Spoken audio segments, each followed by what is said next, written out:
Hello, and thank you for joining us for Lake County Chamber Presents COVID-19 Conversations from the Frontline, where we bring you conversations with individuals, organizations, and businesses who are working on the front line of this pandemic and working their way as a business and organization. What we're looking to do is provide you with information to help you make decisions as we make it through this difficult time. As you know, many businesses have been affected by COVID-19, and I'm going to present some questions today that we hope will be helpful. The coronavirus crisis has clearly presented a challenge for small businesses, and the federal government has recently announced the federal stimulus package and to help small businesses stay afloat. Today we're going to talk about the CARES Act, and specifically we're going to talk about the Express Bridge Loan. Today we have with us Mitch Bienvenue, who is Director of the Illinois Small Business Development and International Trade Center with the College of Lake County. Mitch, thank you for joining us. Thank you, Shaunese. Happy to be here. Thank you. So for our first question, can you summarize the CARES Act and the Express Bridge Loan? Yeah. So if you have been watching television over the last couple of weeks, you probably at some point saw the federal government talking about the $2 trillion stimulus package, and it was passed about a week and a half ago. And that is what we refer to as the CARES Act, which is an acronym that stands for Coronavirus Aid, Relief, and Economic Security. That's what CARES stands for. And there are a number of components to that program. One of the big ones that many of you, if you are a small business, have probably heard about is called the Paycheck Protection Act. That is initially $349 billion that is to be directed towards small businesses of all sorts to help them keep their employees working, frankly, because in the absence of that, those employees would go on unemployment and that money would be paid out that way. So it's going to be paid out either way. We would rather, and the federal government would rather, that businesses just stay open and keep their employees on staff, and hopefully we make it through this time. So the Paycheck Protection Program is one of the major components of that. Another component of the CARES Act is a loan deferral. So if you have an existing SBA loan, say a 7A loan, which is kind of a working capital loan, or a 504 loan, if you had one in the past already, through the CARES Act now they're offering, I think it's up to 6 months of deferred payments on those loans, so you don't have to worry about making those. And then another element of the CARES Act that actually was a precursor to the CARES Act, but they've kind of lumped it in now that the CARES Act is here, is the Disaster Injury Economic Recovery. The Economic Injury Disaster Recovery Loan. It's called EIDL. And that's the one that was offered first. Both of these loans, the Paycheck Protection Program and the Economic Injury Disaster Loan, or EIDL loan, are offered through the Small Business Administration. The difference between those two, though, is that the Paycheck Protection Program is, those loans are processed through your local SBA lender. And the EIDL loans are processed at the federal level, all through one web portal, which, as if you've applied for that loan, you've seen there's some challenges there. And so the fact that these paycheck protection loans are being handled at the local level is a very good thing. So those are the three main elements that we'll talk about today regarding the CARES Act. The first one is the paycheck protection. The second one is the debt relief from the SBA loans that you may have had prior to that. And the third one is the EIDL, or Economic Injury Disaster Loan. Okay, thank you for that. Now, knowing that the Chamber represents a number of small businesses, what are the qualifications for businesses to apply for this loan? And also, too, because we have a lot of business owners that are individual business owners, what are the levels of those qualifications? Right. So the Paycheck Protection Program loan is directed to any business, and I want to make sure I get my facts straight here, so I'm looking at my fact sheets. that any business that's a small business, but the SBA defines a small business as 500 employees or less, so pretty big business, actually, in my opinion anyway. And it's directed to for-profit and not-for-profit organizations, and who have experienced, business challenges as a result of COVID-19. The rate on the Paycheck Protection Program is 1% fixed rate, 1%, and up to 2 years to pay that back. They're not looking for any collateral at all for that loan, which is wonderful. No collateral required, and 100% of it is forgivable if the business can prove that 75% of the proceeds that were taken from that loan were used for payroll related purposes. So there's a lot of good things about that loan. I didn't really talk a whole lot about the bridge loan. Let me mention that real quick. Shaunese brought that up. So another loan program is the SBA Express Bridge Loan. And it's called a bridge loan because it's intended to provide expedited working capital, so quickly accessible working capital, while the business is waiting for the other loans, like the Paycheck Protection Loan or the Economic Injury Disaster Loan. Those take a little bit longer to get the money. And this SBA Express Bridge Loan is intended to provide that working capital during that time while you're waiting. Again, it's eligible to small businesses, both profit and not-for-profits, up to $25,000, up to 6.5% interest rate over a 7-year period. Now, I will tell you, one of the issues that businesses are experiencing here with both the Paycheck Protection Loan and the Express Bridge Loan, is that it's best if you have an existing relationship with an SBA lender, because those lenders, and rightfully so, I understand, they're going to serve their existing customers first. They have a lot of businesses who have these needs, and they're going to serve them first. So if you don't have a relationship with an existing SBA lender, it may take a little longer. I have heard some lenders say that they plan on getting to businesses who are not currently customers, but that may take a little while. So that's another reason why this bridge loan is important. But even with that one, it's best if you have a relationship already with an SBA lender. Okay, now you mentioned that 75% of the bridge loan has to be used for payroll.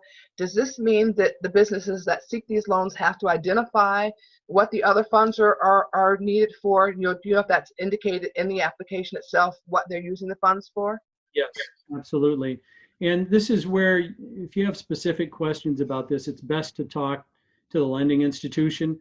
But as long as the business can demonstrate that, again, 75% of the proceeds are used for payroll and payroll related expenses like paid time off, like employee benefits, 100% of that loan is forgivable.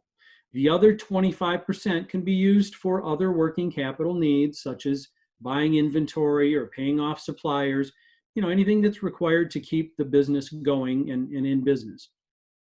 Okay, what did you mention the deadline for applying for the bridge loan at this point? I know the bridge loan was initially started in 2017 based off of, presidential announcement that, there's a disaster available at the time.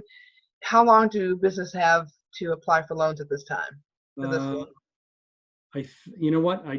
I'm not sure. I don't know the answer to that one, Shaunese. I'm sorry. I think it's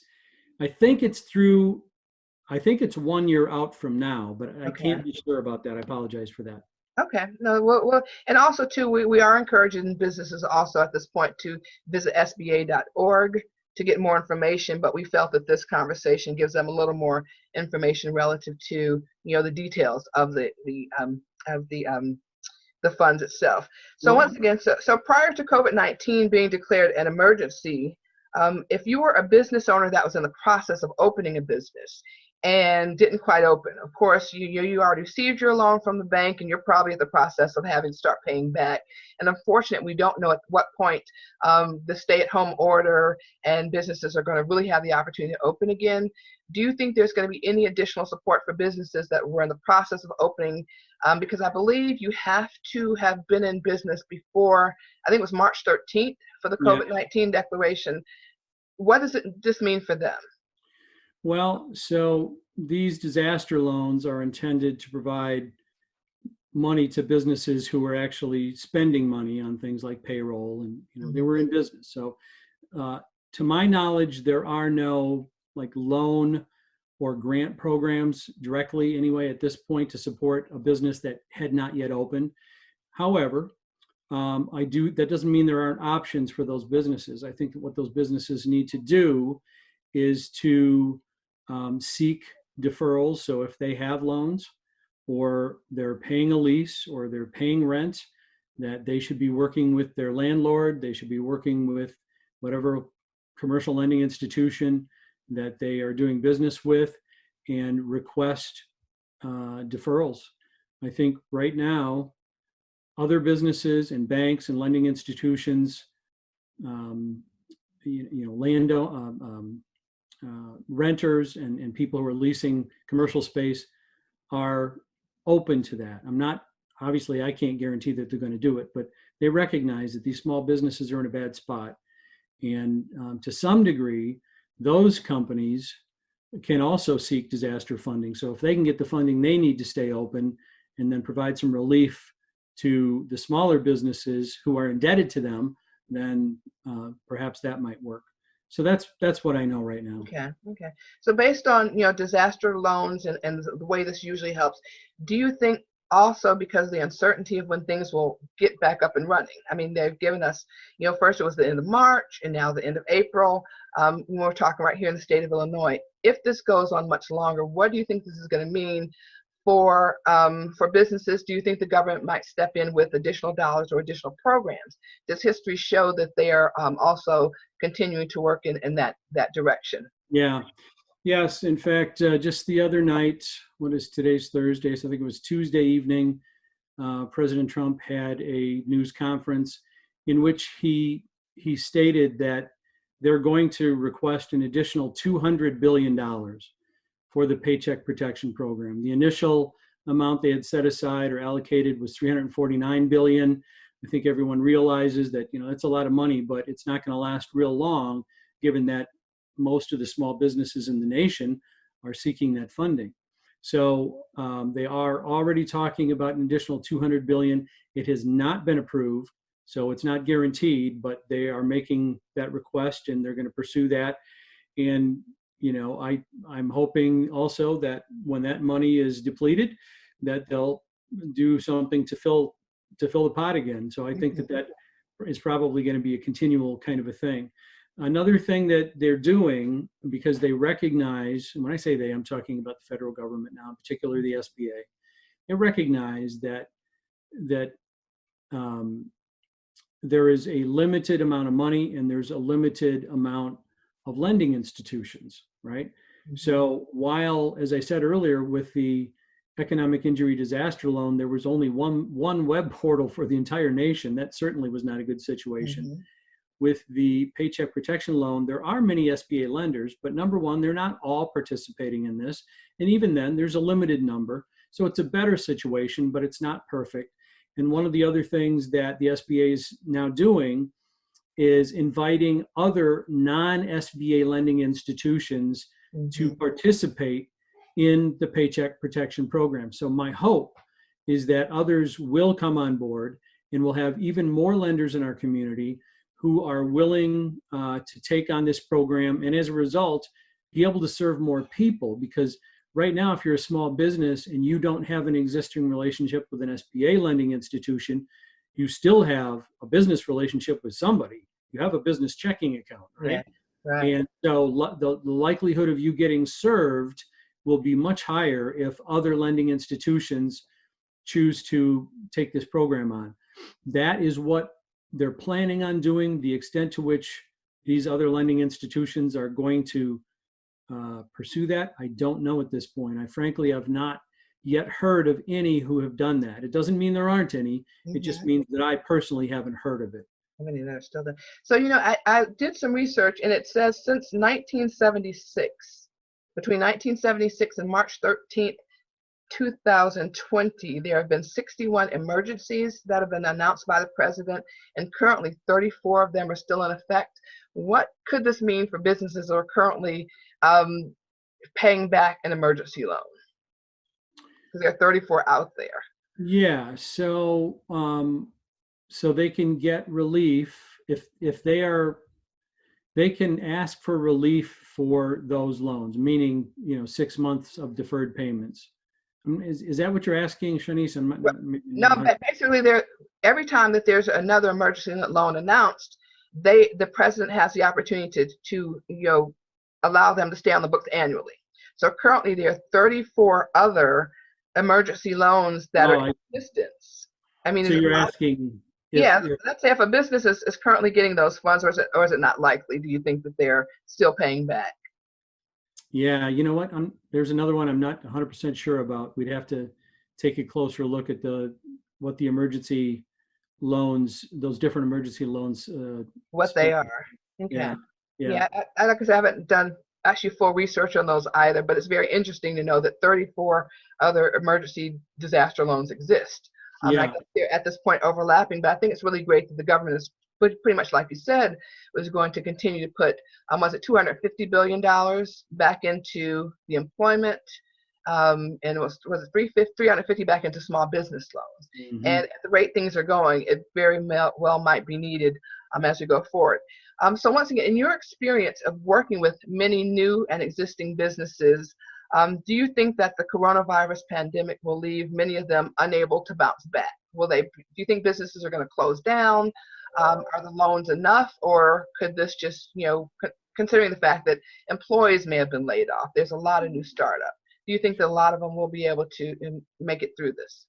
Well, I think that there are going to be more than a handful that don't. I read something that said the average business has something like 27 days of payroll. That's the average business. And I think, there's certainly a lot more that don't have 27 days worth of payroll set aside, that they can stay open for 27 days. So, I think a lot of them aren't going to make it. And what I mean by that is that doesn't mean that they'll close forever, but they may have to shut down the business temporarily until the economy comes back. And, one of the things that we want to do is at the Small Business Development Center and other business development resources around the state and nation is to get us through this time by making sure that businesses have as much access as possible to the funds that are out there, but then immediately start working on and thinking about and working on what we can do to help those businesses who have scaled back so much that they're really not making much, if any, revenue, or that they've completely closed. What can we do to help those businesses to reboot or restart and, maybe rework their business plan, rehire the people that they had to let go, and things like that. So I think that it's kind of a multi-phased approach that we're trying to take here. There definitely are some businesses that are not going to make it through this and will never recover. But I also think that there are going to be businesses who either slow down or stop that can restart. Mm-hmm. And that's an important thing. This doesn't have to be a terminal problem. It doesn't have to be fatal, so to speak. I think that there are going to be businesses who can restart. And I think what we need to do is think through and find out all the resources and all the problems that need to be solved in order to make that happen. And that's what we're already starting to do. Thank you. I think your comments are very promising. I think here at the Chamber, what we've been saying to businesses is continue to promote yourself, continue to consider marketing opportunities. If it's time to make a new brochure, spend time on social media. all of those other areas of your business that don't directly connect you with seeing your clients face to face. There's making phone calls, there's fixing your website, there's all these other things that businesses can be doing, and that's basically what we're saying as well. Stay as active as you can. Once again, there is still the uncertainty in when all of this is going to end, but there's opportunity to take a look. And I would probably bet there are a lot of businesses right now that are saying, you know what, this is a time that we were always going to do this and we didn't get to it. Yeah. Things we can do. So we're hoping, that's what we're saying too. It's not like this, we won't get through this, we're going to get through this. And when we come out of the stalls, businesses need to be ready to run. When those doors open, know what's next. I think people were kind of stifled at the beginning, but we're hoping that everyone's kind of seeing that bright light at the end of the tunnel and where we go from here, and we think that's going to be very supportive. So once again, I'd like to thank you very much for joining us for the program today. If there are any final comments you'd like to share with businesses on behalf of the Illinois Small Business Association that you work with, or any work that you all are doing, please feel free to share that at this time. Yes.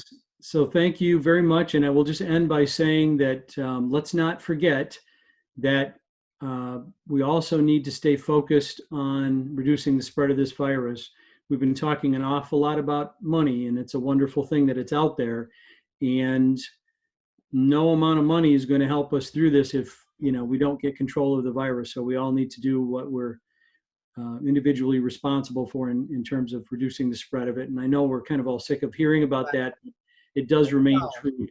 Right. Yeah, it remains to be true. And then, just another thing I'll add, and then I'll stop our conversation here if you're ready to stop. And that's that you made mention that this is a time of where businesses can now focus on the things that they never had focused on before. Cost cutting, improving efficiencies and effectiveness and things like that. And one that I know from personal experience as a small business owner operator for 17 years that you just really don't take the time to think about is something called business continuity planning, right? You're so focused on making payroll and just, earning revenue that you don't take time to worry about what might or might not happen in the future, 2, 3, 5, 10 years out. And that's what a business continuity plan does. And now we find ourselves in the midst of a disaster, many of us wishing that we had thought through that more. So I think this is another opportunity for us to, now and in the future, is to focus on creating a good, solid business continuity plan so that when this happens again, we're not caught off guard. Preparation. Yes. Yep. Thank you again. Thank you very much for joining us, Mitch, and for our business members who are joining us for this program today. Thank you for tuning in. Stay tuned for more programming that we'll be bringing to you in support of businesses throughout Lake County. Also, if you have any questions, feel free to email us at info@lakecountychamber.com. Again, info@lakecountychamber.com. However we can help you, we hope to be able to help answer your questions. And if you have any ideas or if your business is actually working on the front line and supporting what we're all going through at this time of crisis, feel free to let us know once again by contacting us at info@lakecountychamber.com or our office number 847-249-3800. Thank you again. Be well and be safe. Take care.